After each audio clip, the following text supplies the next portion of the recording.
Hello there, folks. Hi there. It's another episode of Würfelcast, episode 39. It's Hurrah. top 10 cooperative games, topic of the day. We'll do our segments as usual. And by the way, if we talk about cooperative, it wasn't so easy to make the list because I did restrict myself quite much regarding To only cooperative games? no to there were some other restrictions within the restrictions, so you'll see. We'll have a small discussion when the topic of the day comes up. But yeah, you might not see some games on my list that should be on this list, but you'll see. Okay. Yeah, Very well. that's how we roll. But without further ado, I mean, we should get to our first topic, which is recent plays. And let me just do some magic with screen sharing, and then we have a Board Game Geek site here. All right.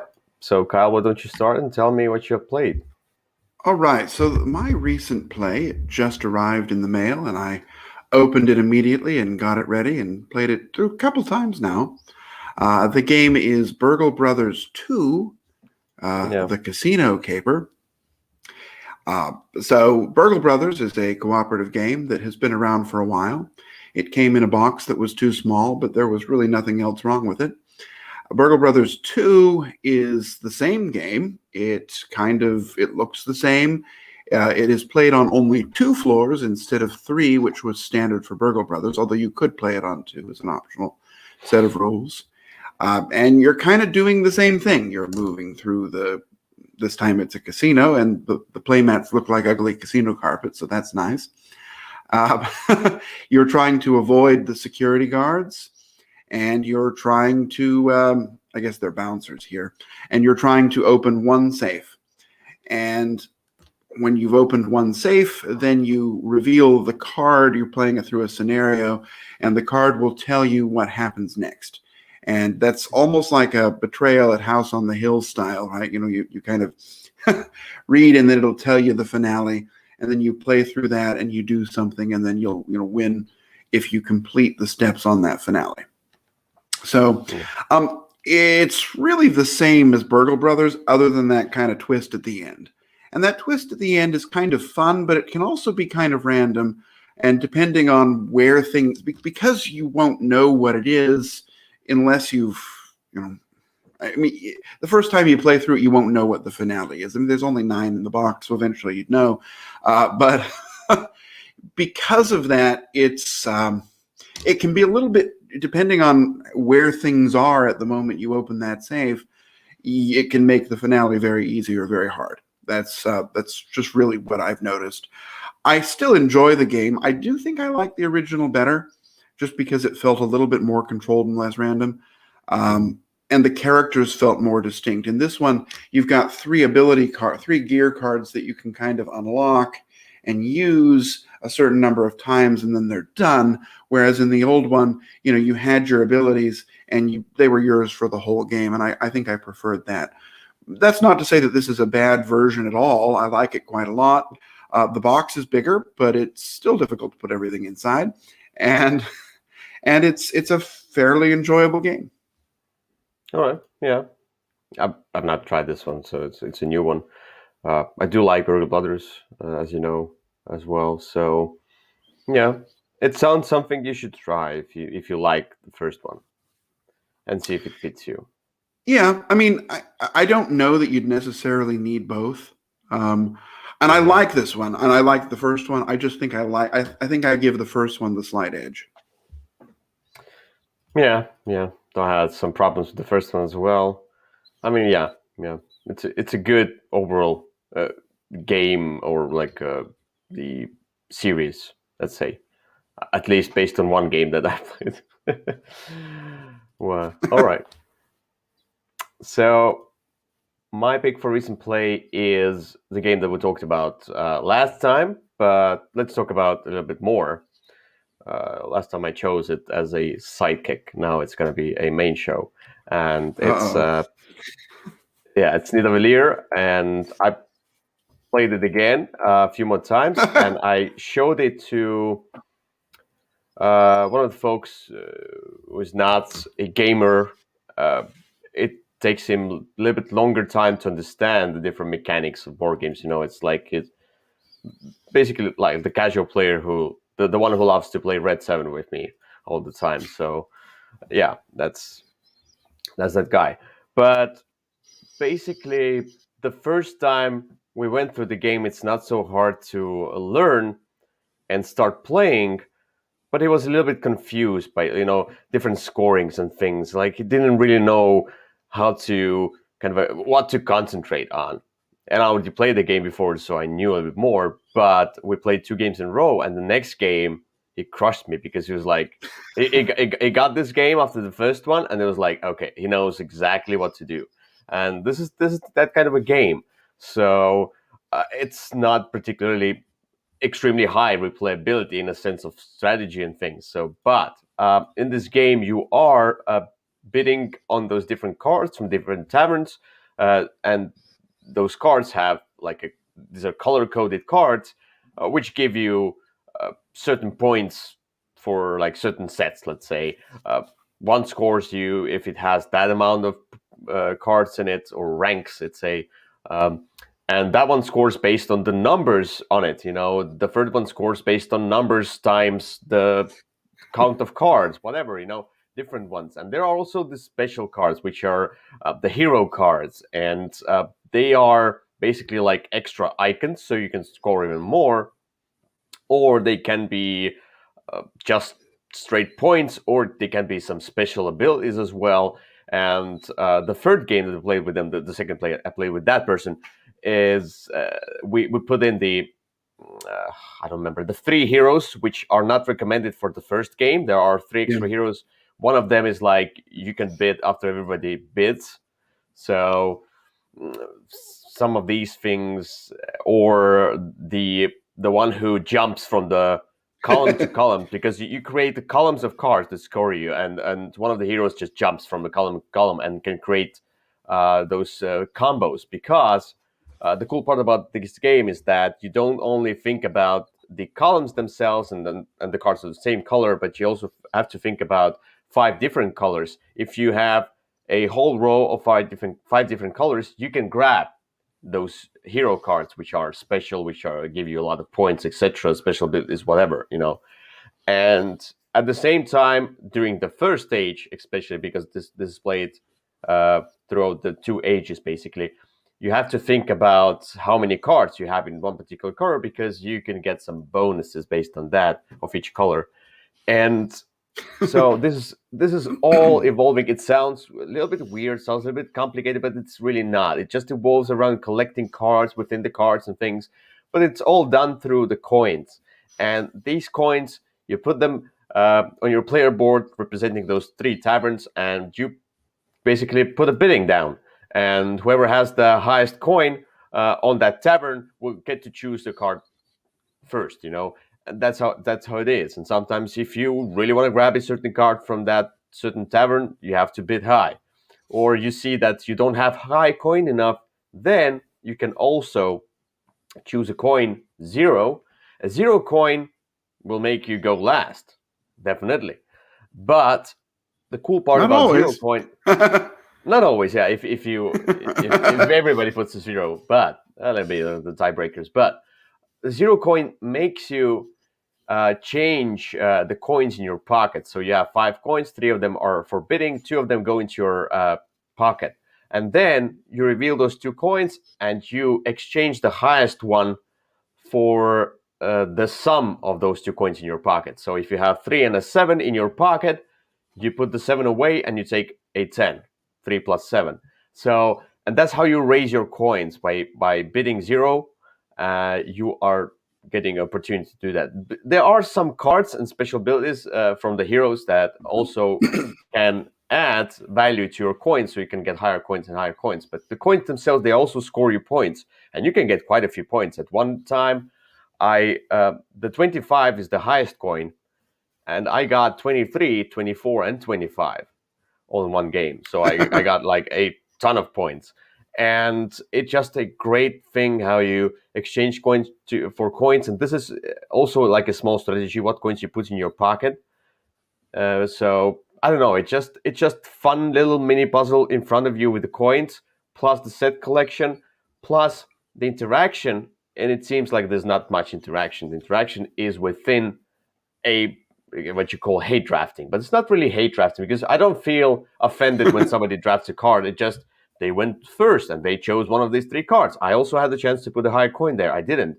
That's my problem. So, the interaction is sometimes I will take a card that somebody else really wants because they will score plus 20 points from that, whatever, you know.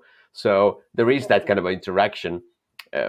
In a sense. So yeah, overall, I really do like this game. It's light, it's breezy. I haven't got the chance to get the expansion yet.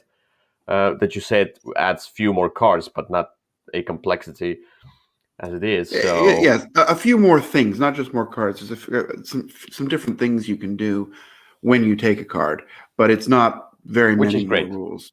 Yeah, Which is great because I do like more choices on my turn. So yeah, Nidavellir, a great, I would say, filler plus game. It's not a filler game. I would not recommend it as a filler game. It's not. Yeah. Well, I mean, you already know that I quite like this game. I think when we did our list, it was my favorite one from last year, or at least one of the top two. So I'm glad you've discovered it and are enjoying it. Yeah. So that's it for recent plays. Let's get to our next topic, which is Cult of the Old. And Kyle, why don't you show us a game which is old, but it's great. Okay, so I went back really far this time, back into the 70s, and and the game I'm going to talk about today is one of the few good games from that era. The game is Hare and Tortoise. Okay. It has a new one as well. Was it the... Well, I mean, the original name was Hase and Igel, I think, but it came out. I mean, it's been reprinted a few times. I don't know that the version I have is the one from 1979 or whatever year it was. But it is a racing game. Is the new one? Oh, Around the World in 80 Days that's true. That is a reprint, a redone version of this one. But I don't know that I've played the Around the World version. Anyway, maybe I have. I just don't remember it. Anyway, this is the one that I know. So you're racing, and this is a very mathy game. It's one of the mathier games that I'm willing to play.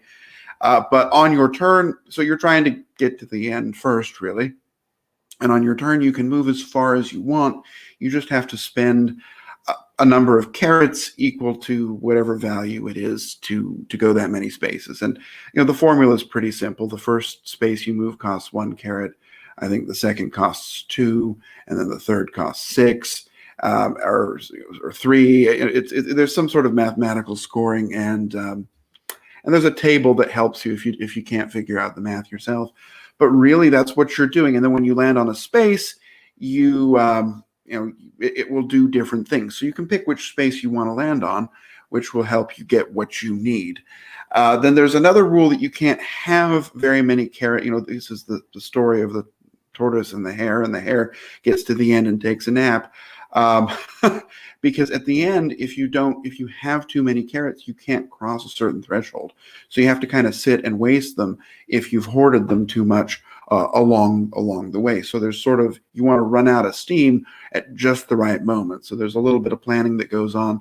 There's some spaces that let you go back a certain number, which can help you to gain some more. You can, it's not a super challenging game, but it's not. I mean, that picture makes it look like it's for young children. I don't know that it necessarily is. I find this game quite charming. I've played it for a number of years in a lot of different versions, and it holds up a lot better than many of the sort of roll and move style games that were coming out around this time. This one definitely is not that. I believe it was the first German Spiel des Jahres winner. So that's, I guess, something for it, regardless of what you think about awards. but it was highly regarded back when it came out, and it has held up quite well. Yeah, the fun part is that it's Hare and Tortoise, and the Ravensburger edition has Hedgehog, Hare and Yeah, Hedgehog. that's the original was Hase und Igel, Yeah. which was the German original, I believe, and then it was translated into English for Hare and Tortoise. That's the fun one. It seems to be a kind of a Korean. Oh, No? that's not Korean writing.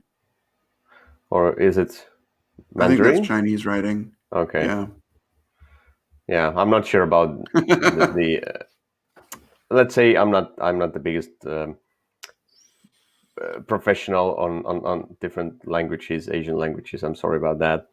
So yeah, this one looks cool though. I mean, like this It's a Chinese nice version, version. so basically. I mean, Yeah. the game's language independent, so you could certainly get that version and just download the rules. And it's definitely, but again, like I said, it holds up a lot better than many older games from that era. Yeah, yeah. I'm not the biggest fan of racing games, so I don't think it is for me because it's a straightforward racing game. But yeah, why not? If you like the racing game, pick up this newer. I think it is a newer version of that. So That's definitely a you newer can find. version. Yeah. Anyway, so my pick for Cult of the Old is also a not so old, but an older game that I think has been forgotten, and I think the one that needs to be maybe reprinted, maybe re-implemented a little bit with the expansion inside it.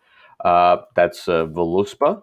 If you have heard about Voluspa, Is that the it's weird cat game? No. Oh no, it's this one.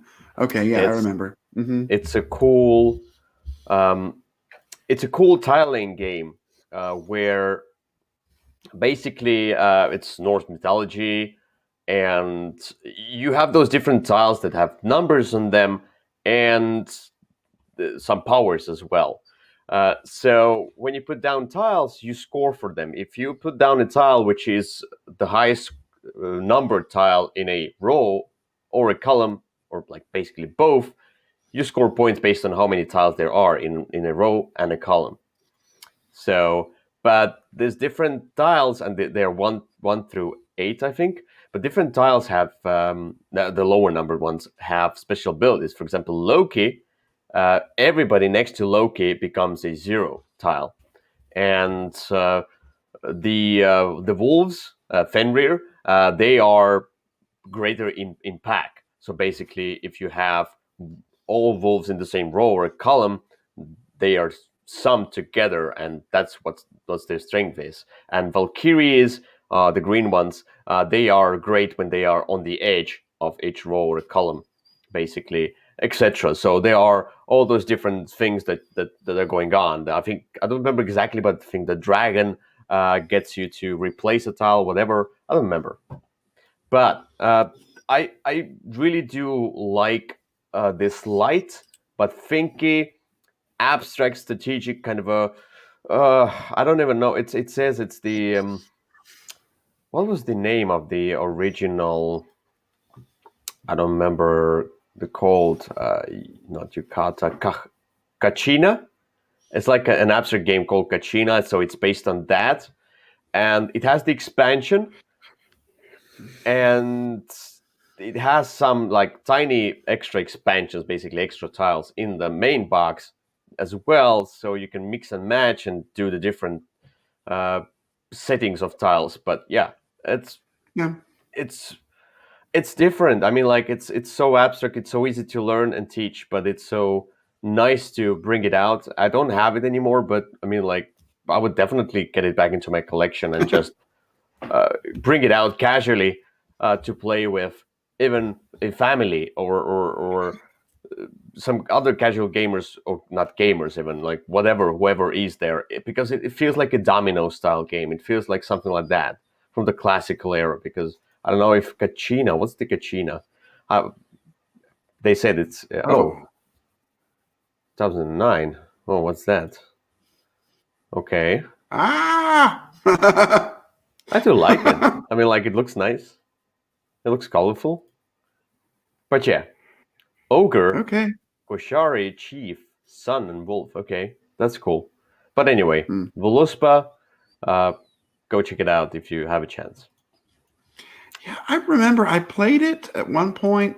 I don't know that I something was wrong with our plays of it, and I think it just wasn't very popular.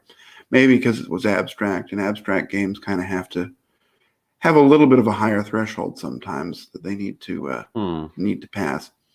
But yeah, well, good. Someday Yeah, when we do an abstract game list, maybe this one will be on yours. might be. Yeah. All right. So this is Cult of the Old. Let's get to the next segment, which is funky components. All right. So show me a funky component there, Kyle. Well, you may notice that I like hats. Cats? And hats. I love hats. If there were a game called Isle of Hats, I would probably buy it. Uh, City of um, Hats would be cool. there was a game that was not a very good game. In fact, not a good game at all. Oh, That I came remember. out Okay. in about 2001 or 2002, I think. It was called War on Terror. Okay. And it was basically a Risk clone. But it had a hat. One feature, the funky component was a hat, and you could know if a person was the terrorist player because that person had to put on a hat that said evil on it. There you go. And sit and look evil for various portions of the game.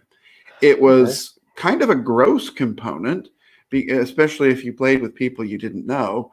Because I don't know that hats are the kind of thing that should necessarily be shared by everybody. Um, but just sort of the concept of having this strange and very noticeable component made the game seem a little bit more fun than it actually was. Okay. So there you Yeah. go. Again, I do not recommend the game at all. And I don't recommend spending a lot of money to acquire the game just so you can get a hat with evil patches, the evil balaclava, just so you can get the patch with evil on it. The components weren't great. The game, it was really just Risk. Um, and but I found the hat to be quite charming and definitely a funky component. Okay. Yeah. That's the one. Mine is not so evil and not so funky. You really know your funky components. Not. I try to stay away from such games usually from the Well, start. they lure me right in. Yeah. That I know. That I know. So mine is I had several things to pick from. I was like at first like I'm gonna put this one on, and then I was, no, that one. Eventually I went with this one because this just looked nice, and I think it will be a great contrast to your funky hat.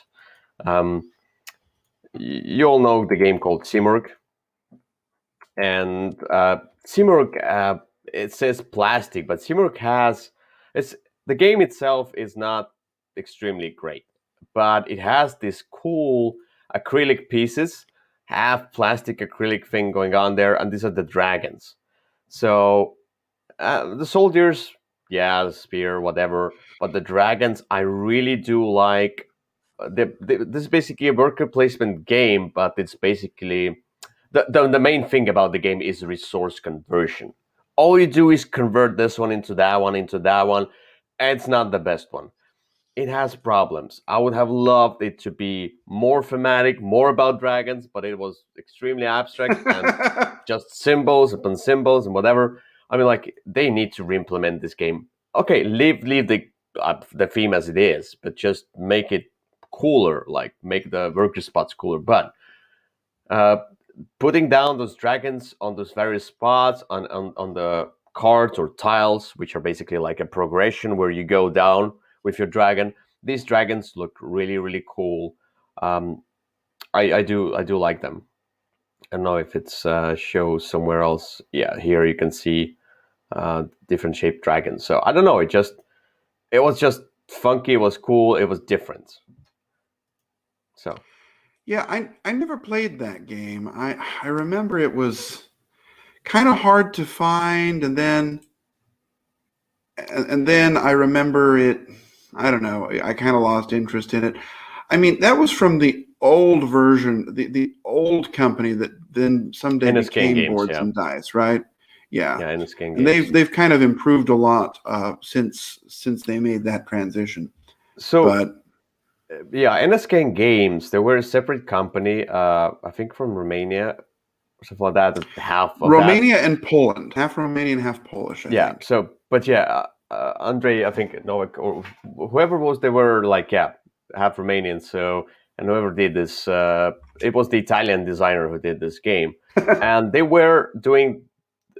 They went on Kickstarter and they did the In the Name of the Odin, Progress, Evolution, Technology, Versailles, Predator. It's all their games, and as you can see, the biggest problem of all of their games, they are nicely produced. They look, they don't look like abyss like things like beautiful, beautiful, but they look nice. The components are Sure. fine. Everything is like they also did Exodus, Proximity Centauri, which is the most popular game from them. But every game they do, they it's underbaked. You know, it's something. The development is not there. They Right. need a great developer. I don't know, take Sid Jaffe from Tasty Minstrel Games. He knows his stuff. It really does. Uh, so something like that. They need someone great.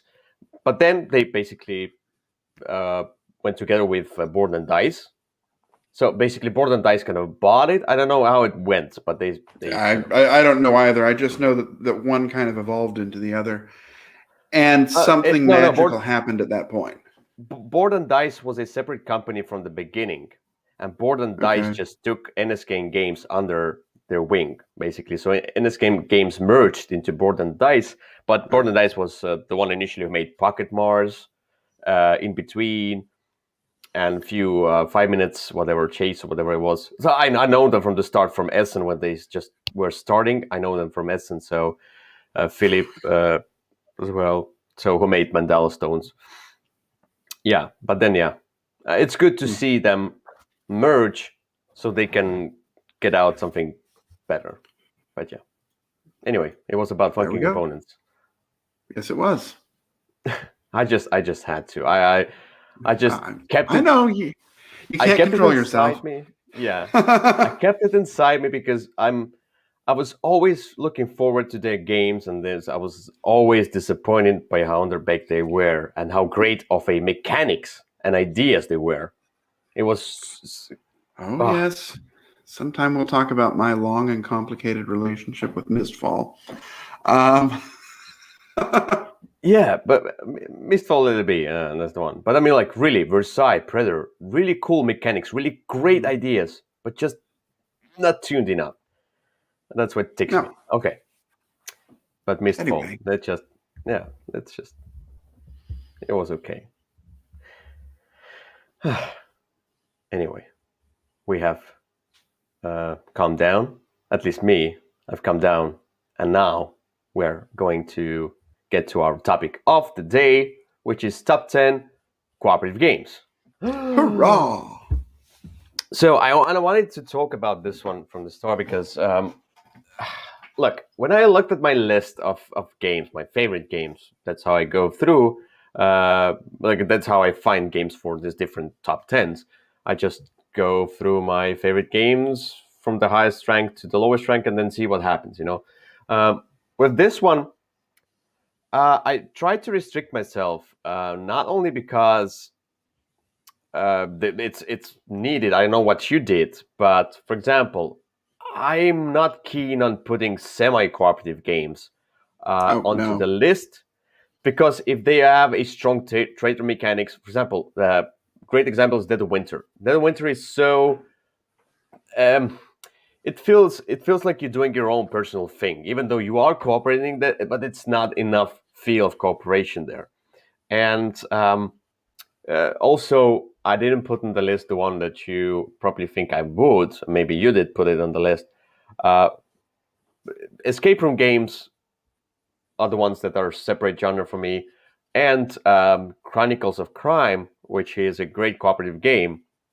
It might be on your list, but it's not on mine because when I tried to look for the games for my list, I was thinking about, where do we have our own personalized, like we are on our own. We like I'm that person and you're that person, and now we are cooperating. If that is in the game, then it for me it's a fully cooperative game. Uh, so if you know what I mean, it's like I needed to have uh, everybody characterized kind of a feel, you know. If for example, with Chronicles of Crime, I could do it alone. We can do it 5 people, but it's one phone. It's the central thing. We just scan and we just discuss. It's all about the discussion, which is great cooperative. But there are no other cooperative elements where you are like, let's say, if you would be a specialist and I would be the separate specialist, I can do my own thing. You can do your own thing, and now we need to find that middle road to cooperate. Then it would be on my list. So there might be a few caveats, some few of these where I might have cheated just a tiny bit, but you'll see why. Okay. You'll see why. I have a Yeah, I don't think I cheated. I took games that were primarily cooperative. I didn't like the game that I thought about putting on but excluded was Orleans, just because the cooperative mode, which is fantastic, wasn't really the way that it was designed. It was sort of a later add-on through an expansion. So no, I stuck to games that are primarily cooperative, that is how they were designed, and how, you know, when you buy the box and open it up, it will be a cooperative game. And I did not put on any of the one versus all games or the semi-co-op games. So there's no, I don't know, Catacombs or Descent, Journeys in the Dark or anything like that, just because those aren't cooperative games. Yeah. I might have. I don't think I have any cheats on here. Yeah, I might have 2 games. They are cooperative, but because we'll get to that and then I'll explain that. So I think without the further ado, let's get to our number 10s.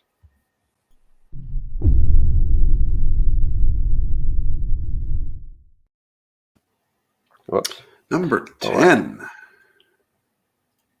Oh, yours first. Mine first? Okay. So my number 10 is a game I talk about a little bit, not as much as some other games I talk about, but it is a cooperative game that is very cooperative, and it's more of a silly activity than an actual serious game, but it's just so much fun and very cooperative, definitely working together. The game is Dungeon Fighter. Of course, as you know, in this game, you're trying to go through the dungeon and get to the end, but the way you do so is by throwing dice over your shoulder, bouncing them off the table, and doing silly things with them to try and get them to land in the right space of a target. It's a game I've enjoyed for a number of years. I've never had a game of it that has not been fun. The cooperative element is not necessarily the strongest, right? You are trying to work together, but really you're mostly just trying to hit the target. But you do, there is definitely cooperation here. Some of the items require you to work with another person. The expansions add even more silliness to it. It's also nice because the nature of the game makes it so that one person can't really direct what's going to happen. You kind of really do have to work together. Anyway, it's very silly, but a lot of fun and definitely cooperative. So that's my number 10. Yeah, it's a good game. It's not on my list because I haven't played it enough, and I haven't had the chance. And also, I also felt like I didn't feel a strong cooperative nature in it. It was fun, but I felt like everybody is its own agenda, just trying to hit the target in a weirdest possible way, let's say. So yeah, that's why it's not on my list. But if I don't even remember it's cooperative, like, because the fun part was not in cooperative part. So anyway, yeah, all right. My number 10 is a game that is more of an RPG, but it's made into an accessible RPG, and it's sold as a board game. So it's from Fantasy Flight Games. It's called Legacy of Dragonhold. And Legacy of Dragonhold is a storytelling, choose your own adventure, basically RPG like game. Because all you do is you read paragraphs after paragraphs, and then you choose something and you get some items, things, but mostly just you go through the story. And why it's on my list is because even though I wouldn't say it's not, I would say it fits the list because it is called a board game and it's cooperative. But the second thing, it's really fun. The story is well written. I feel like it's a lot of fun to go through these adventures. And as this is an RPG, you create your own character. So we are not just going through the story together, trying to solve the puzzle, but we are not characterized. In this one you are. In this one you are your own thing through and through, from the name to the history to whatever. It's like in an RPG. And I'm not an RPG fan. I don't really think I would love to play it because I like stuff to touch and have certain rules and choices in front of me. Yeah. But this one just worked. Maybe because it's a choose your own adventure kind of a style. That's why it worked. Dragonhold, or Legacy of Dragonhold, that's my number 10. Okay. Yeah, I mean, I like this one just fine. It's more like reading a choose your own adventure book than playing a game, but many people really enjoy it. I found it to be good. It was mostly just reading a book though. Yeah. But yeah, that's why it's my number 10. So it's Sure. not as strong there. All right, let's get to number 9.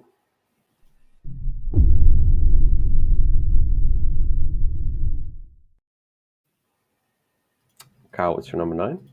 All right, my number 9 is definitely the newest game on this list, or maybe not definitely. One of the newest games on the list. It is also like reading a book. The game is the fairly brand new Sleeping Gods, Okay. which is a cooperative adventure game. It has a little bit more board and card and touchy-feely stuff than Legacy of Dragonhold. But you are a team of sailors, and you're sailing around this map, having adventures, collecting items, and just sort of having an experience for several hours. And then you reach an ending. And there's, I don't remember how many endings, maybe 10 different ones that you can work toward. And there's 40 or so different things to find. And, I've played through it's called a campaign, but it's really just sort of a story. I've played through it a couple of times now, gone for different things each time, still have not found everything. So adds some added fun and adventure, but definitely a nice cooperative game. I'm almost more tempted to consider this one a solo game, although I have played it with others, and it's nice because then you don't have to manage quite as many characters, which means that the ones you have a better chance to shine. Mm-hmm. But I just really think this is a very interesting cooperative experience that kind of doesn't feel like many of the others. So there you have it, my number 9. Something to add to my collection. At some point, I've not played that one. I'm sure if I would have played this one, I would have put it on this list because I do like Ryan Lauka's style, and I'm like extremely sure that I'm gonna love it. So there's not even and as an long as you argument have point. about 15 hours to play the game, you'll have a great time with it. Okay. Yeah, it might be it might be a great board game camp game where the whole day or a Dice or Cruise kind of a thing. The whole day, like we play Betrayal, boom, the same. Mm-hmm.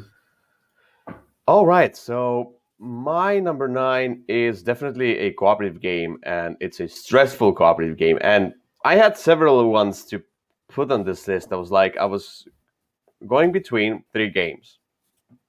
So, and I tell you two of those that are not on my list, but they were like kind of a replacement. I was considering Magic Maze, or Escape: The Curse of the Temple, or the the third game in a real time. What do you think? What it is? The third real-time game. From RTPA Games. You probably don't remember that. It is a Kitchen Rush. Oh, okay. So I wasn't sure if I would put all of these, all the three of them on the list because they kind of have the same purpose for me. Sure. But I felt like within all those three, the escape is a little bit maybe too random and doing your own thing. And Magic Maze is too restrictive for me, and it doesn't play well with more than two players, for me at least, because I would love to have more control there. I don't like too much chaos with more players. But this one, you can play two, you can play three, you can play four. This one is a lot of chaos as well, because it's a cooperative game of like a worker placement, but you have this kind of the hourglasses that you turn around, and when you put it down on a certain worker spot, you cannot touch it before the sand runs out, and then you can just grab it and put it on the other side somewhere. And you're trying to make dishes like in the real restaurant, extremely busy Gordon Ramsay restaurant, whatever, and then you're trying to wash the dishes, buy ingredients, and go there, and you are cooperating like crazy because you are shouting at each other like, we need more ingredients, I need this salt here, just put the oven on, okay, I'm baking this one, you're doing this one. So I feel like this one just creates this kind of a fun but extremely stressful tension of this cooperation in this kind of environment. So, and you need to put those dishes out, and you want to get tips, and because you want to get to a certain amount of points or whatever. I remember there were like thresholds that you want to get to. So, and it looks fun. It is fun. I don't know. It just the whole experience. If you are okay with such a stressing games because it's real time, it is great. But you need to manage different stuff. You need to look here and here and here, and always be on point with like turning the using the time the sand timers, because if the sand timer runs out of the sands, then you need to use it instantly. Otherwise, you're just losing it. You're losing its time. Basically, it's weird concept here, but you get it. Yeah. I really like this one. I really like this one. I think I prefer the Rush MD version, but it's really the same game. It's just with a different theme. You're doing different things with what you're picking up, but it's a very fun game. It's definitely not a game that works well for everybody because you have to. There are some people that just won't like it because of how frantic it is, and maybe don't have the ability to split their concentration between doing things and also watching sand timers and that. But I find it to be quite enjoyable. So yeah, the cool part, because it's thematic, this is the newer version. The cool part about that one is that you need to cook that one more and that one less. Or if you will not put all the ingredients into the right plate and right spot, then you ruin the dish because wrong ingredients, or you cook it too much, or whatever, you cook it too less. It just, everything is thematic, I like that in this game. So that's my number 9, Kitchen Rush. Let's go to number 8.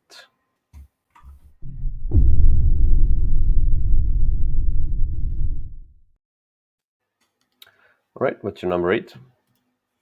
My number 8 is the other game that's fairly new. I don't remember which one I got first. I think I got this one before I got Sleeping Gods. So The game is a cooperative game based on a video game. The game is Bloodborne. So, thematically, the idea of cooperating makes no sense at all if you know the game. But um, that's but you're working together with other players. You're each represented by a character holding a different kind of a weapon, and you're playing through a story. It's each game is really three short game scenarios that make kind of a campaign story. And you're moving through, you've got a very thin deck of cards. I think it's always 12 cards. And you're you're casually upgrading it so that the cards get better and do better things. And you're trying to defeat monsters. It's definitely not a game with a lot of randomness in it. I mean, there is a bit, right, because you're drawing cards, but you kind of have a good sense of what cards you have and what cards the enemy has, so that because the enemy I think has 5, and you can see what the idea is, what could happen, and so you can really plan around that. And you definitely, if you're playing with other people, are working together, because you can cause one person to lure a monster away so that you can get through and do things, and you don't really take turns in a set order. You kind of pick, who's going to take a turn so that you can optimize how you're doing things to make sure that you're working toward the right solution. Definitely a lot here.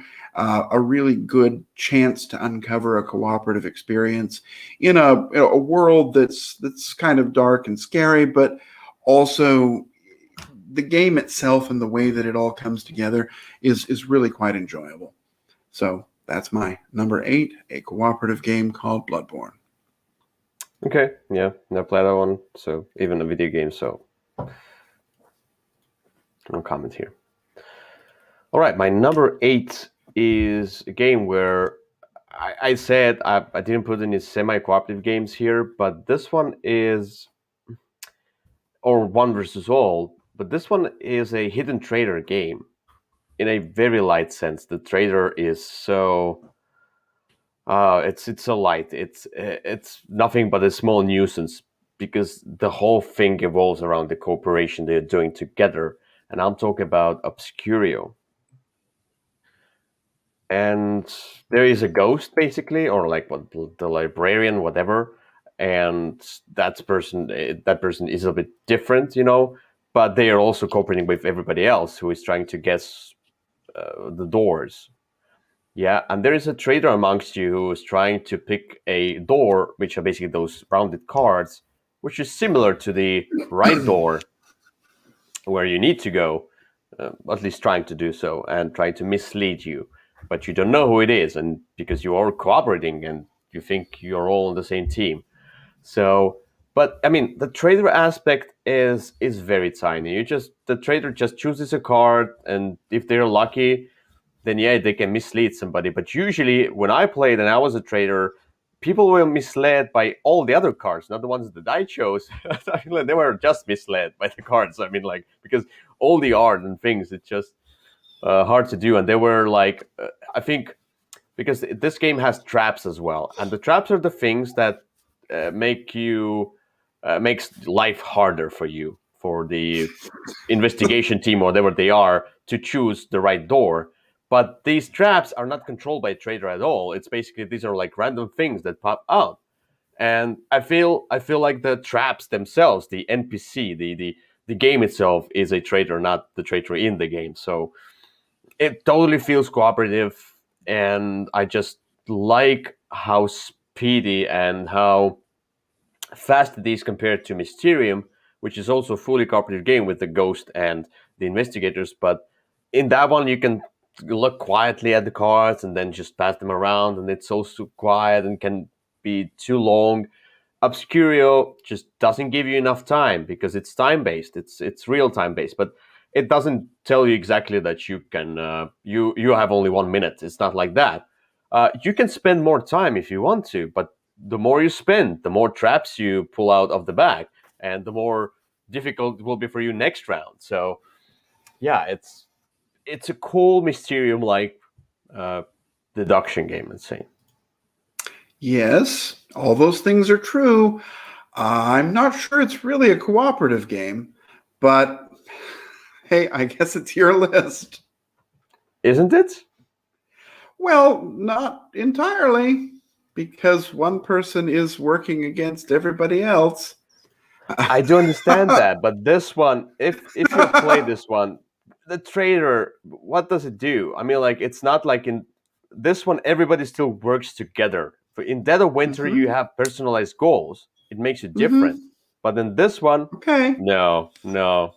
It's a cooperative game through and through, and the trader is just a small nuisance, just a small fly doing something out there. It's not particularly Working anything. against everybody. But hey, it's your list. You can shoehorn some things in if you'd like. Look, cooperative game. So Mm-hmm. BGG is on my Uh, I, side. th- I, th- I think you'll also find that tag under Dead of Winter and Descent Journeys in the Dark. I Uh, know, but shut up. Anyway, yeah, that was a small stretch here, but yeah, because why I put this one on the list is because of the feeling of a strong cooperative element here Mhm. and rather small other elements. Okay. Let's go to number 7.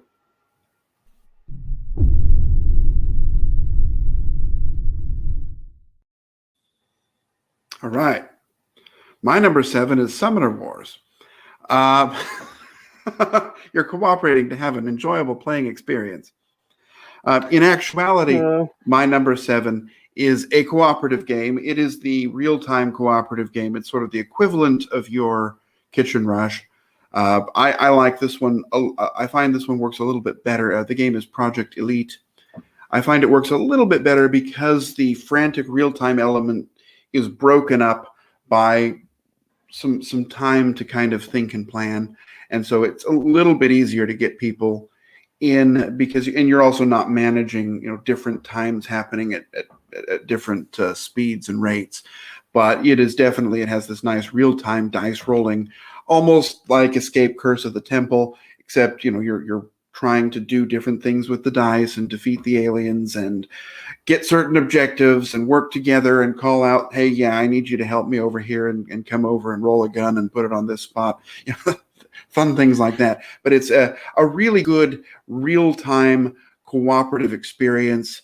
And those minutes, it's just I think a 2-minute timer or 2.5, depending on the difficulty setting you're playing. So you've got sort of a blitz for a few minutes, and then you stop and kind of see what happens and go through what the aliens are doing, and then you say, okay, we got to go again, and you go again.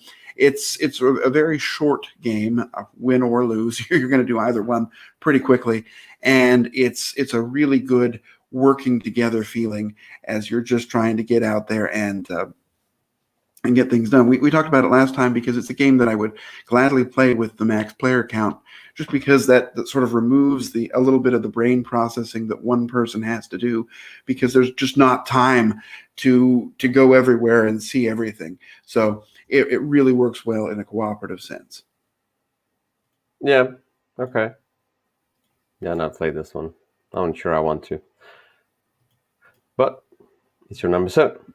My Mm-hmm. number 7 is a totally cooperative game, and it's a big franchise, as movies as books, and you don't like it that much, but I do because of the theme and a certain group of people. It's Harry Potter Hogwarts Battle, and I do like it. I mean, like there are two things basically. So it's an extremely straightforward uh, deck building cooperative game. Nothing special. It is like that, but I still do enjoy it because we have a specific crowd.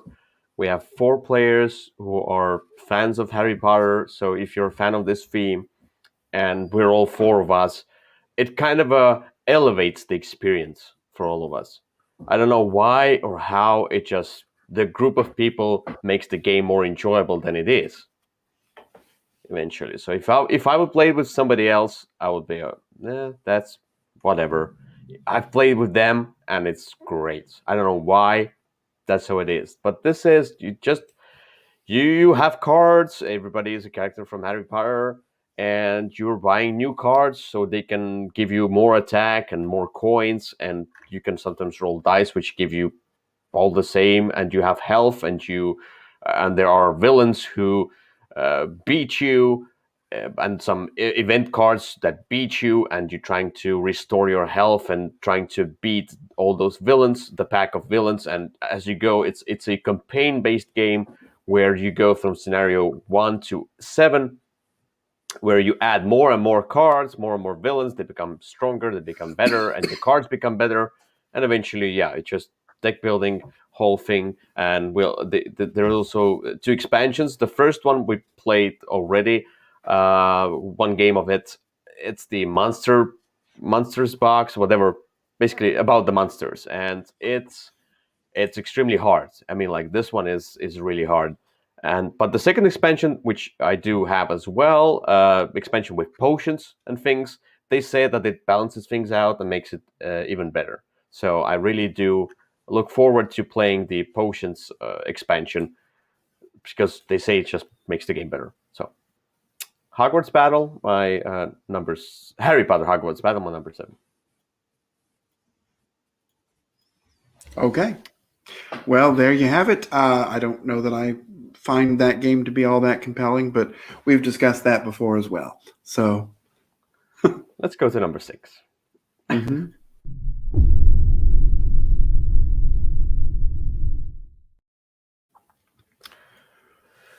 Okay. All right. My number 6 is a cooperative game, fully cooperative.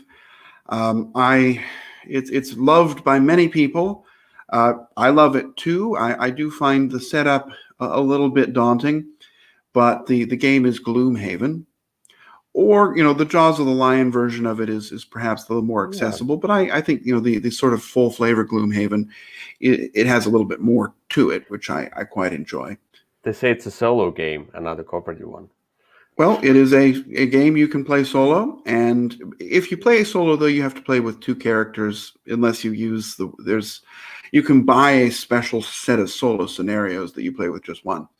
But yeah, you can play it solo, and I have played it solo. You can also play it with others, and I've played it with others. I don't like it with a lot of people. I think that kind of drags it down a little bit, but and the monsters end up being a little harder to beat. But what you're doing is you're going to play 2 cards, and based upon the order, there's sort of a big number in the middle of the card, and that's going to help decide who is going first in the turn order. And so you kind of have to communicate and plan that. And then the monsters are going to go at sort of a randomized turn order. And when you're doing your actions is really going to matter. You're playing 2 cards. You're using the top action on one, the bottom action on another, and you're really working together to kind of flank the monsters and get things done. And each scenario you're going through and doing a different thing, playing. There's a story, there's a campaign. You can also play one-off scenarios, although that's not the best way to experience the game, because sort of what the most fun part is how you'll upgrade the cards in your hand and your little deck of sort of hits and misses as the game goes on. And that's how the game really becomes quite fun once you have a fully customized character. It's a great cooperative game. It's not easy to get out and play. That's why it's a little bit lower on my list, although it's still still on the list of the top 10. But it's a great one. I would highly recommend trying it. Or again, the Jaws of the Lion scenario is an easier way to get in and learn the rules, but it's really the same game. Yeah, I don't know. I just don't care. Too much Gloomhaven everywhere. But yeah, that's your number 6. It is, and it's cooperative. Yeah, my number 6 is also a cooperative game, an older game. That's a surprise. One of the first cooperative games in my life as board gamer, and that's Ghost Stories. And Ghost Stories is here on my list. There were a few expansions as well, but basically base game is great already. And Ghost Stories has this kind of a nostalgia element for me here on this list, because I played it a lot. I lost a lot. And I remember we played, I called a friend. So they came over and we're like, let's play ghost stories. I'm gonna teach you ghost stories. And then I taught him ghost stories. He loved it. We played the first time, we lost. And then after like I think 5 games in a row or 6, we finally beat the game. We played we played 5 games in a row of ghost stories, trying to beat it because we're like, we lost again. No, it's not fair. Let's try again. Let's try again. And it was so evocative playing with 2 players. It just felt great. We can play with 4 players. It's just the more players, mm, the more difficult becomes the cooperation because there are more different players, and that's cool. That's how cooperative games work. With less players, it is easier usually, but with this one, so you have to control more characters. But it's a game about you are going around these different tiles, and you're trying to get rid of the ghosts of each player's player mat, because if they overwhelm you, basically you can lose the game. But you're trying to kill all the ghosts and then get to the final boss, who is a stronger ghost, and get rid of them, and then you win the game. And those different tiles are different village parts, and you are using their special abilities to help you on the way to winning. And yeah, it just feels great. And every character, basically every player, has their own player mat where they have their own special ability. It's your classical, everybody's characterized with special ability. You have some common things you can use, and then you just try to roll dice, use tokens, trying to get rid of the stuff, like a little bit of that castle defense going on there. So that's Ghost Stories. A great game, a great theme, and they went with the newer theme, which was I don't know, some kind of a fantasy theme. Yeah. Whatever, I don't care. This theme just looks so great. The other theme looked like, oh no, never. So I never touched the new version. Well, I prefer the older version to the new one, especially if you're playing solo. The solo version of the new one isn't very good. The solo version of the old one was quite good. I got to a point. This is a game that has a reputation for being quite difficult, but if you play it enough, you can get to the point where you're winning more often than you're losing. And there was a point when I was playing this thing 2 or 3 times a week. And I got to the point where I was playing on the hell difficulty and having just a great time with it. Now I probably wouldn't be able to do that just because I've kind of lost some of the, there are things you figure out, just like any kind of game like this. There's a bit of a puzzle that you're solving, and although the game is changing the puzzle between plays, you'll figure out ways to make it work. I quite like the game. I just haven't played it in a long time, so that's why it didn't end up on the list. And I do like the White Moon expansion. It added few extra stuff. White Moon is good. Black Secret was a little bit less good. Yeah, the Black Secret wasn't good, in my opinion. Well, it wasn't bad, but it turned the game into a one versus all game, and that's kind of out of the spirit of the game. Lost its spirituality here. Okay, that's my number 6, Ghost Stories. Let's go to number 5.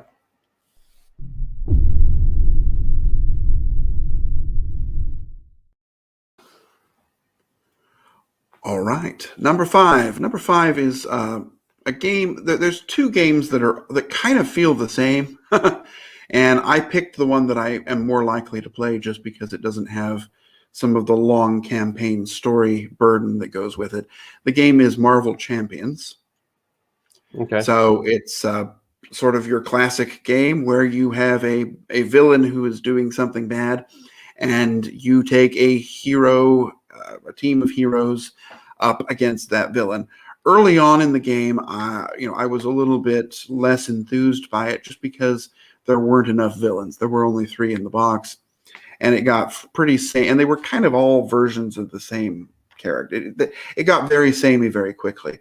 But now that several expansions have come out, there's enough choice and variety in there that you can really have a great time. There's a million different heroes. Well, not a million, but quite a few different heroes you can play now.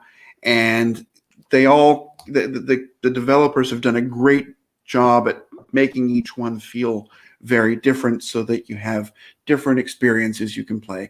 There are mediocre story campaigns you can go through. They're okay. But the actual just sort of set it up, pick your random hero or your random set of heroes and your random villain, and just play a short mashup against them with a friend or two is a great cooperative experience.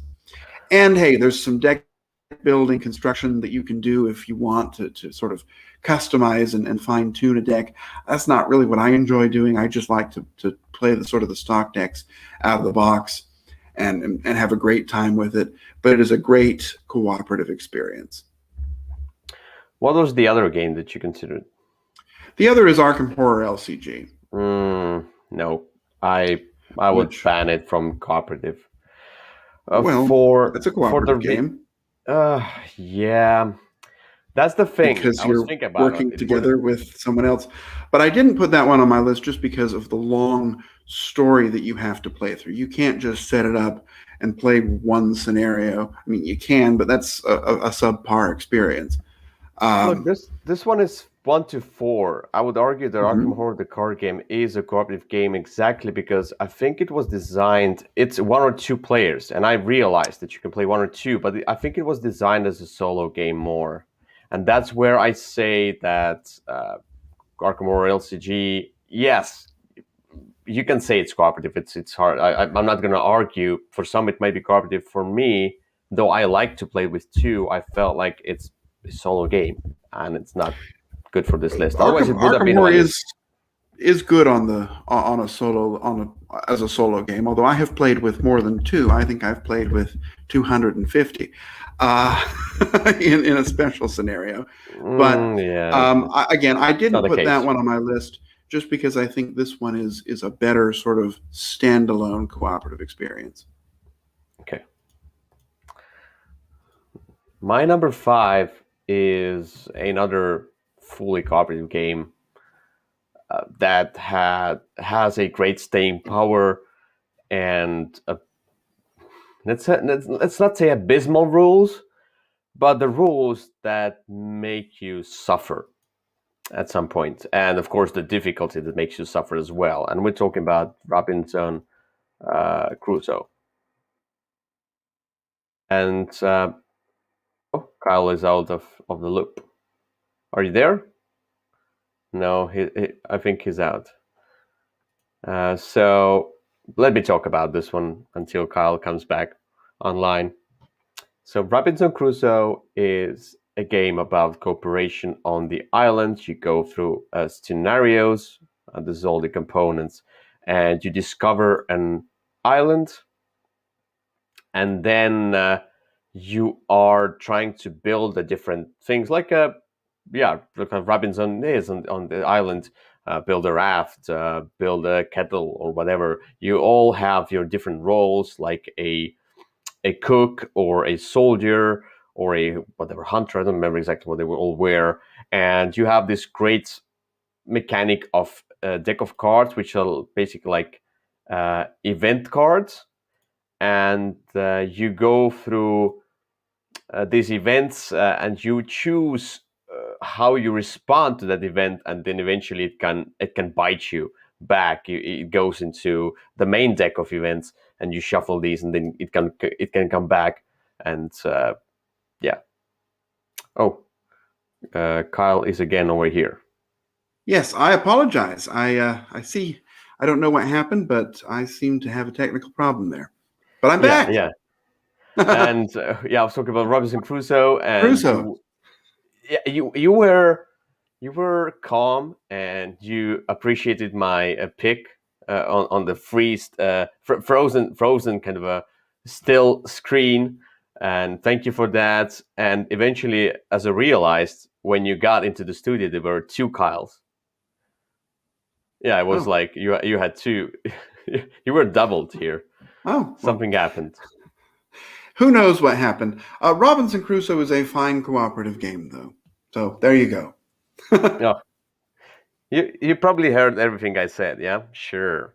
But yeah, what I wanted to say is that this one mixes a cooperative worker placement into this kind of a big box of different things going on, and the rules are chunky and they're hard to go through and they're hard to remember. The game itself is punishing.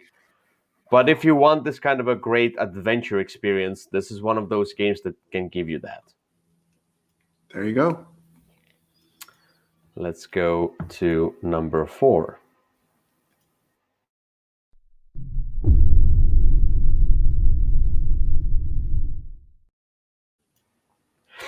Number 4? My number 4. I don't think any of the rest of my list will be a surprise, unfortunately. I don't know that it was that surprising this far. My number 4 is a cooperative game that I really love. It has a lot of expansions now. Just like any of these games, when it first came out, I was a little worried that it didn't have enough. But I was patient, and now there is enough, and it seems like there's a new expansion that comes out for it every year. The game is Aeon's End. Mm-hmm. This is the cooperative deck building game. You are playing against a villain, and the villain has its own sort of special way of interacting with you. The kind of weirdness of the game is that sort of the turn order is variable, but that's really the only part of the game that's variable, because you're not really shuffling your deck, so you can engage in some planning as to what you want to come up together. Doesn't always work out, but you can try and plan it out. You've got a character. The characters aren't that different, but they have a special ability that they can kind of activate, and usually 1 or 2 special cards that kind of inform how they're going to play. And then there's, sort of your standard, I can buy stuff from the market and make my deck a little bit better to have a better chance of taking down this big bad villain. It's a great cooperative experience. Looks like you're showing mostly the old version. Oh, there's some of the new stuff. And now the pictures come up. So yeah, nowadays there are so many expansions for it that I'm to the point where I'm not sure that any more are actually needed. But it's because there's so much, it's a little hard to set up, which is maybe my knock against it. But I'll go through phases where, for example, if Victor comes over or something, we'll just play this game on repeat for a long time because it's just that exciting and engaging and enjoyable. So that is my number 4 cooperative game, Aeon's End. Yeah. For me, it was a nice experience, but I was rather underwhelmed by this game. I don't know, it just didn't feel right, or it didn't feel that exciting. All the cars that you buy, I had the base version anyway, but if it doesn't catch me from the base version, I'm not going to buy expansions. So, yeah, and that's a fair position. The base version was sort of a leap of faith, but once 2 or 3 of the expansions came out, there was enough there for me. And now that there's 27 expansions, I don't know if that's true, but there certainly are a lot, and there's a lot of fun that you can have there. Yeah, I think I'm not the biggest fan of the whole idea of cooperative deck building game. Though I did like Harry Potter, but for different reasons. I was gonna say, I remember one. yeah, I know, but I'm not the biggest fan. It doesn't mean like I don't play these at all. There are some games that are kind of a exception to the rule, which we also talked about before. But with these ones, kind of that genre of games, I feel like the deck building is a fun part, and deck building, because you have to cooperate, and then you have to, not get the card that you really want, but the card that benefits the team, it takes away from the fun. So that's my concern about these kinds of games. Yeah. So my number 4 is a game that we talked about today. Not exactly about this one, another version of that, but I mean, this is a great cooperative game in my opinion, and that's Burgle Brothers. And Burgle Brothers is, I mean, this one, everybody has their own character, and you have to work together. This one where cooperation shines, in my opinion, and you are going through different floors, and trying to trigger the guards in a certain way that they will not catch you. And you're trying to reveal the rooms, and there's this exploration going on as well. And you're trying to crack the safe. When you reveal the rooms, you start cracking the safe, and there are some rooms with the alarms and some rooms with whatever else is going on there. You can turn off the alarms, and figuring out the whole puzzle of who is on what floor, because that's how it can manipulate the guard's movements, who moves where, because it can manipulate the guard's movement, because sometimes I'm gonna kind of somewhat sacrifice myself so the guard moves away from you, whatever. Eh, it just feels extremely cooperative. It feels different from the usual style cooperative board games out there. I don't it's not innovative, but it just feels different. So I do like this. Burglar Brothers, great theme, uh, catchy artwork, and yeah, just a great cooperative puzzle going on there. Well, it's not going to be on my list, which is why I talked about it. Well, part of why I talked about it under the recent play, also because I recently played it. But I agree, it's a great cooperative game. All right, let's go to number 3.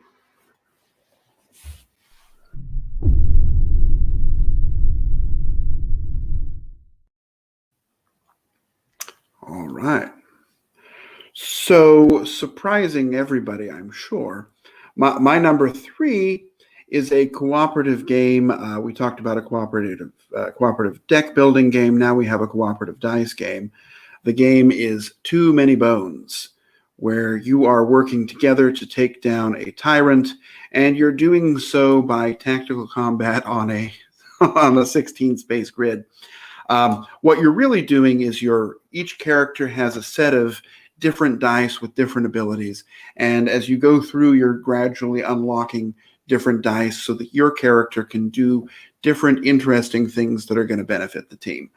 And the characters work best together. I mean, you can play the game solo, and it's fun to play solo, but it's really best with I think a 3-player game of this is probably the perfect player count, because you're getting the full value of all of the event cards. Some of them have special rules for smaller groups, and you're allowing each character kind of to focus. Look, I'm going to be the healing character. That's the character that I have. I'm going to work on developing that. Or I'm just going to stand there and let everybody hit me while you two power up and go around and take things out from the side. There's a lot more that can be done if you have a couple of people that also know and understand the game and are able just sort of to join you and do their own thing, sort of working toward your overall goal of winning the game. It allows each character to be focused and specialized, and yet you really do feel like you're working together. You're not just kind of doing your own thing off to the side, and it's taking 4 health off of the the big bad. You're really in there trying to manipulate where people are standing so that monsters will go in different directions. It's definitely a tougher one to learn. There's a lot of rules involved, and with each character being so specialized, there's a lot.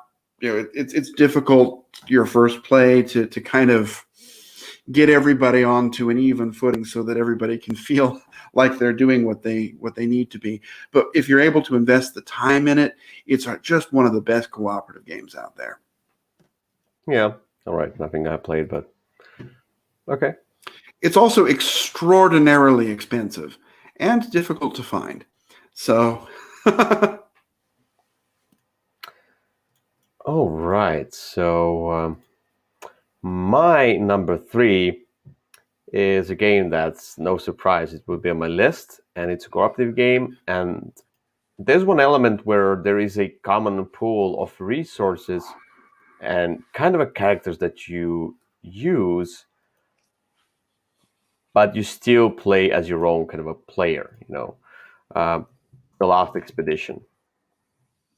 And I said in the beginning that, I said in the beginning that I don't want to put games here that are that feel like you just have a common thing over there that you can play it solo, you can play it with many players, but it's all the same. With this one, though, you all control the same characters, you all control the same pile of resources. It's all common, and the goal is common as well, of course, a cooperative game. But the cards that you play out, everybody has their own hand of cards, and you cannot show cards to the other players. That's where cooperation comes in. But this is an extremely easy puzzle. You play out the cards in a numerical order in the morning, and then you go to the night phase. You have to play the cards in whatever order you play them, and you have to be smart about what cards you play in the morning or the night phase, and in what order or whatever. And you have to kind of a guess. You can talk a little bit, or I don't know exactly how it's not restricted extremely, but we try not to spoil any cards that are in our hands, but we try to talk that I think, like, let's say, I think we can manage this night, whatever, it's kind of a common talk that we can do. I like that, and this game is extremely easy to learn, understand. You have the expansion with tiny modules, but these are basically like just throw it all in and see what happens. I just like it. You can lose, you can win. I like the whole puzzly nature. It creates a lot of discussion as well.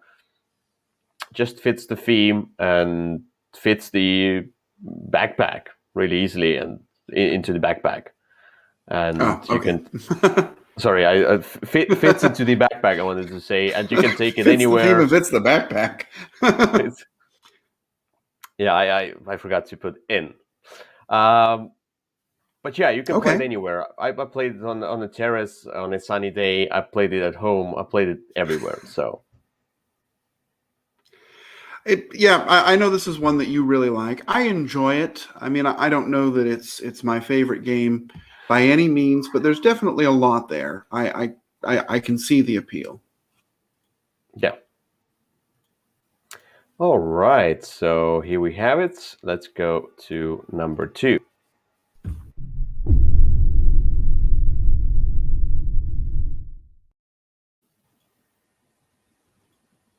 Number 2.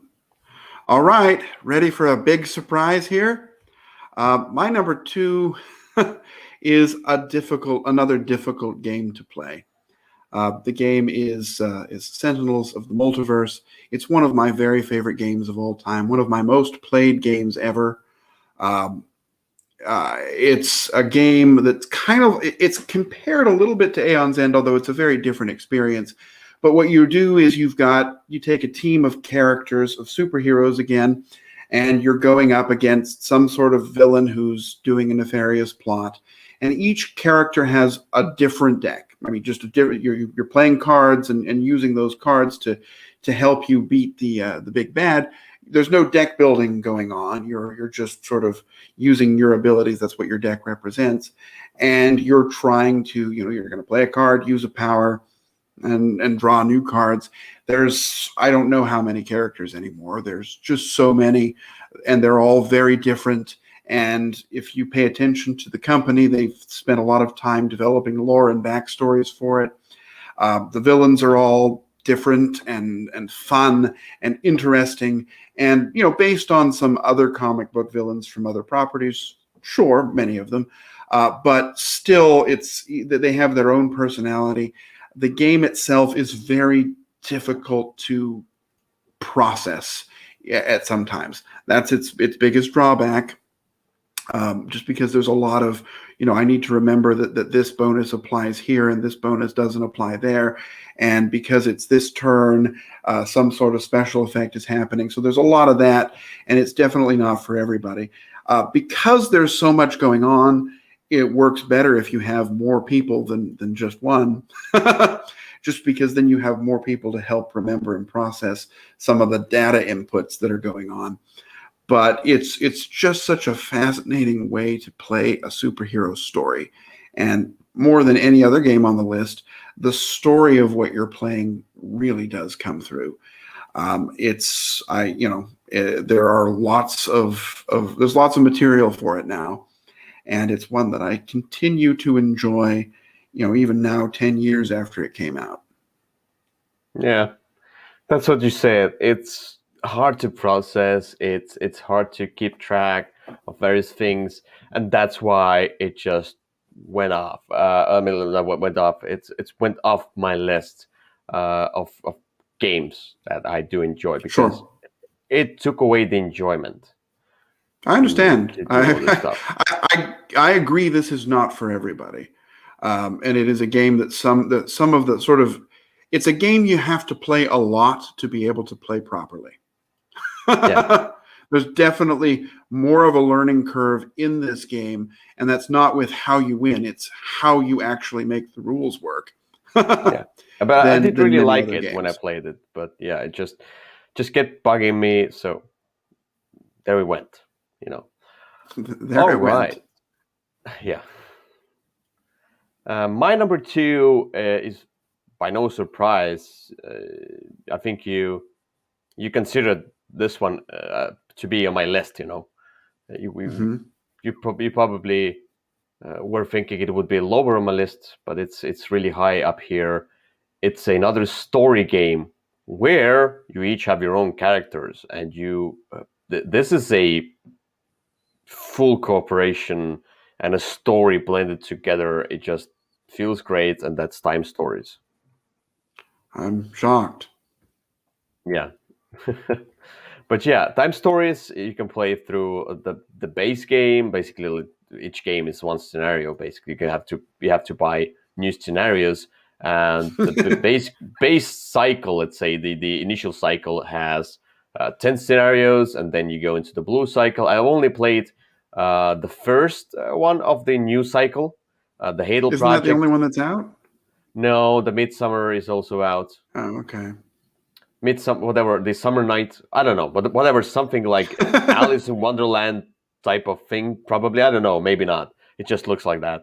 And the first scenario, the next one, which is coming out, I don't know when, whatever. It's gonna be the kind of like a haunted house thing, the Damien project. What I don't remember, some kind of a haunted house. I'm like, oh, that's something I'm really interested in. I like haunted houses, so this one in Time Stories, why not? So, but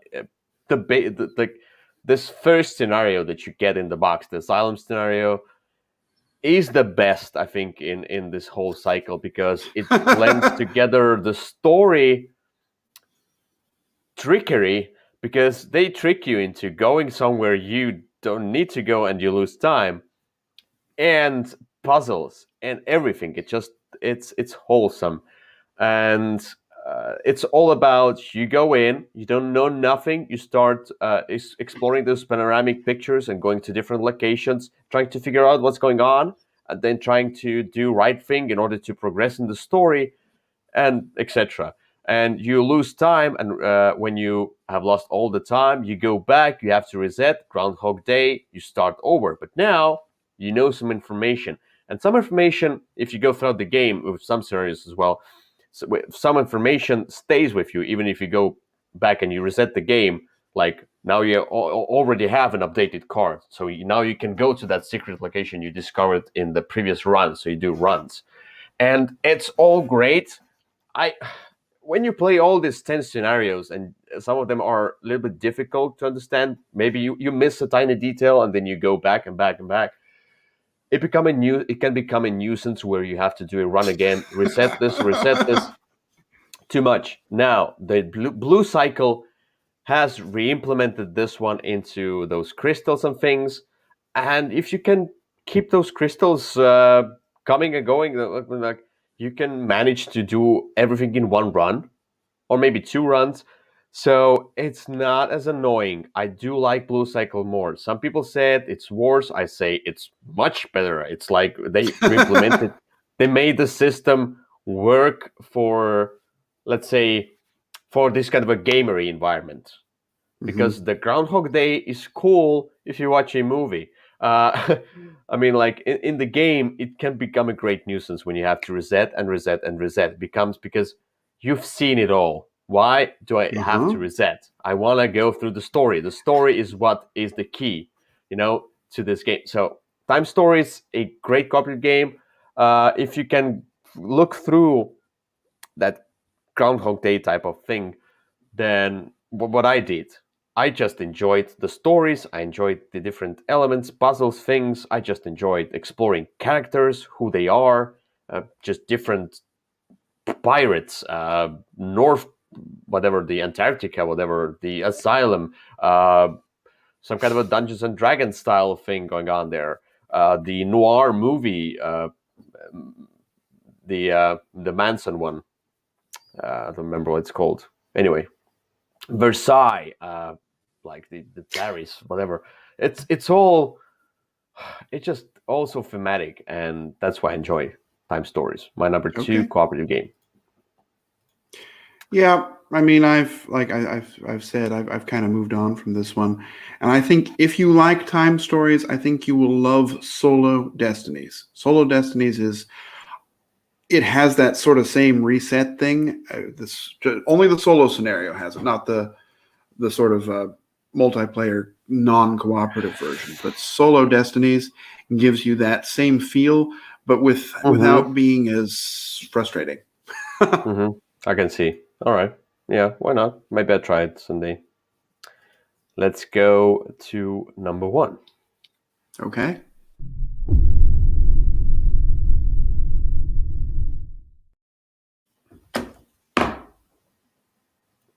All Should right. I write it? Should I write it down here?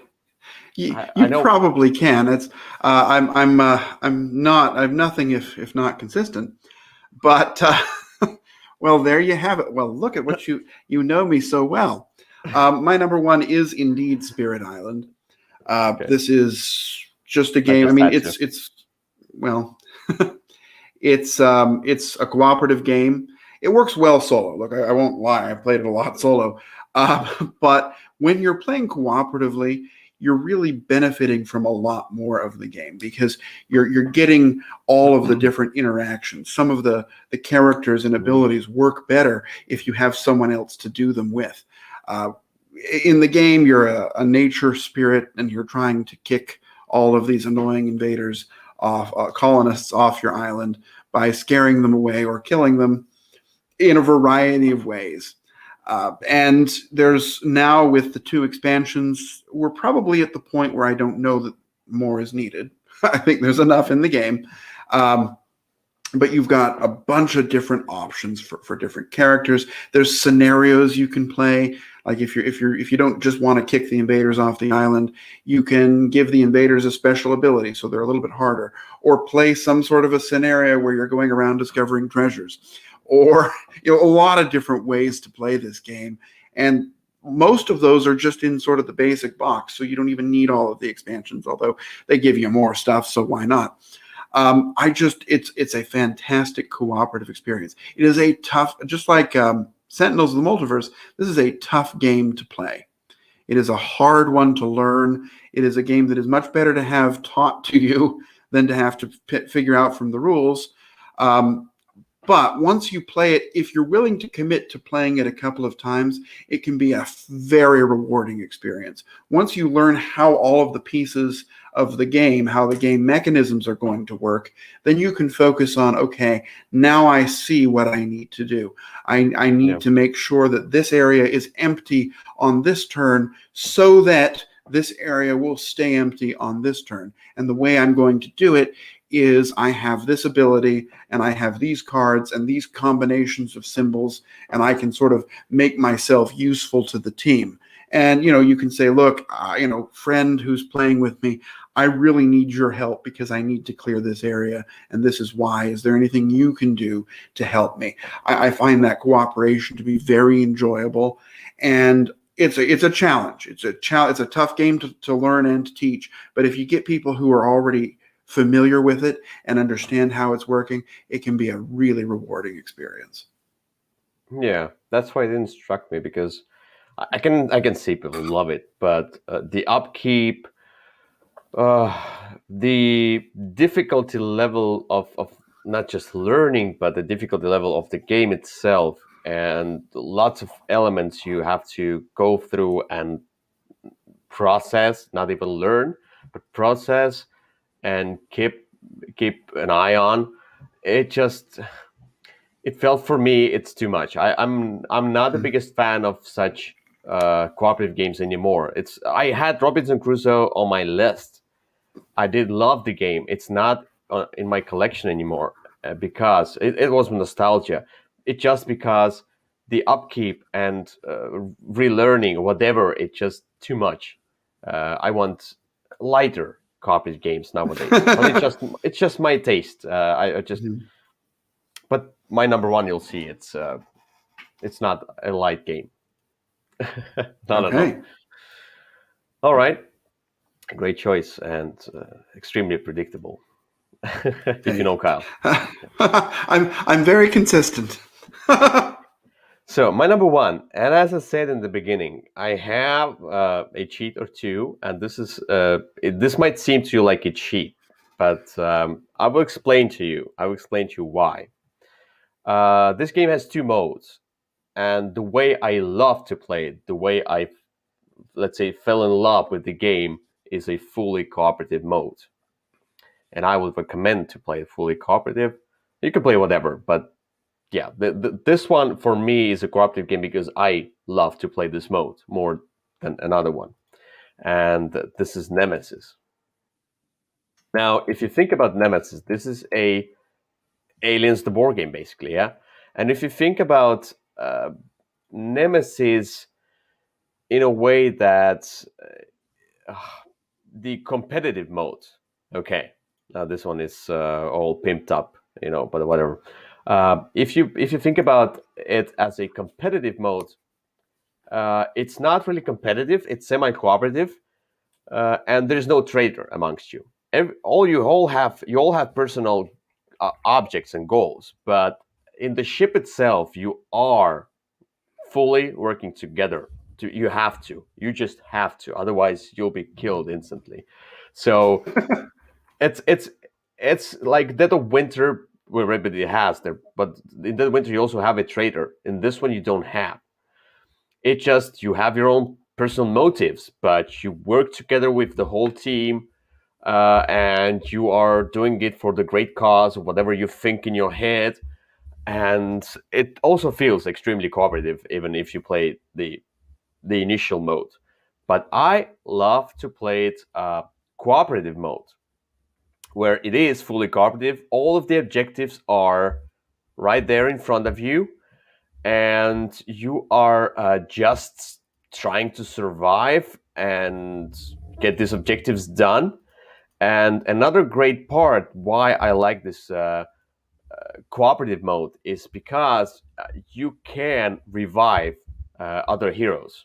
So, and this is one of those things where if you are out of the game because you lost, I can still drag your body into the surgery room and I can wake you up, and then you are back into the game. There's that chance. That's what I love about this one. And one more thing, it is a sprawling big game. A lot of keep up, very thrashy, whatever. I don't know. I just looked past that. I also probably played it enough so it clicks, and I just can explain it to others. Or I explain only part of that, and I say, let's start exploring. If this one comes up, we'll explain that later, because that's where I like to play it cooperative fully. I can just explain few rules, we start playing, and then I go through the rules as we are already playing the game. That's where cooperative element comes in as well. Last thing, two-player game. As a two-player game, cooperative, it's great. Two-player game, competitive, no, don't play. I mean, like, not competitive, but semi-cooperative. I mean, like the initial mode. And if you want to play it two-player, it's fully cooperative. Nothing else. Don't play the other mode. So yeah, that's my choice for my number one cooperative game. Okay. Yeah, I've played this now, so that's better than on many of the other times you've talked about it. I really have only played it with the semi-cooperative, and I found that to be a fantastic way to play it. I think we all had a really good time with it. The game itself can be a little bit random and swingy. And so I think that's something you have to know going in, that this is a game where if you kind of have to be there more for the experience than for winning the game, just because you could end up with a scenario that takes you out rather early. But hey, it's a fine game. I'm not sure that it's entirely cooperative, but hey, you like to play it that way, so be it. Yeah, it's two modes basically, and one thing I would say, which is a big plus for cooperative modes, is that say somebody can go out early because some random stuff going on, aliens pop up, they kill them instantly. In cooperative mode, it doesn't feel as painful because I don't know, it's just you all work together, completely together. You don't have anything personal going on.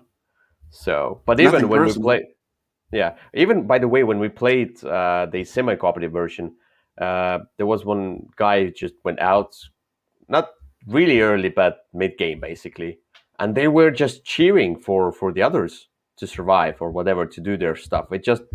This game just makes you cooperate or makes you kind of a cheer for others if you are out of the game. So it has the kind of a nature. So that's my number one. All right, there you go. Yeah, this is it for our today's sorry, for our today's Würfelcast number. Oh. That's quite the technical difficulty you're having there. Getting ready for Eurovision tonight.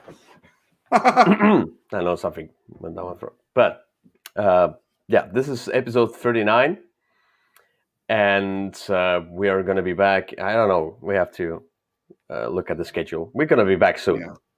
Not next week, but maybe in 2. In 2 weeks, probably. Yeah.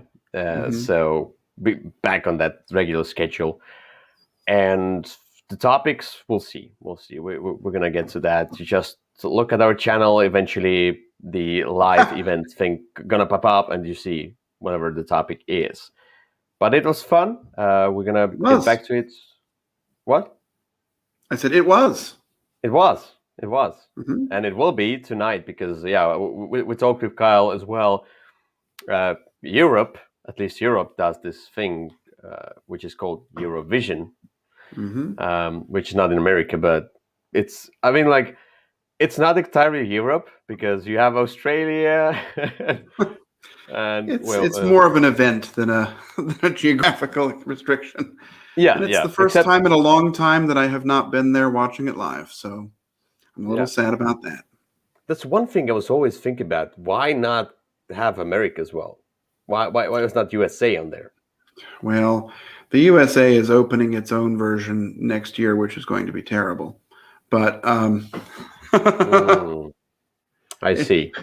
We'll have 2 years of that, and then it'll move. Then we'll move on. They want to keep money in their pockets. Okay, yeah. We just don't have a tradition of watching it. So, but hey, that'll be fun tonight. Yeah, it's gonna be in how many hours?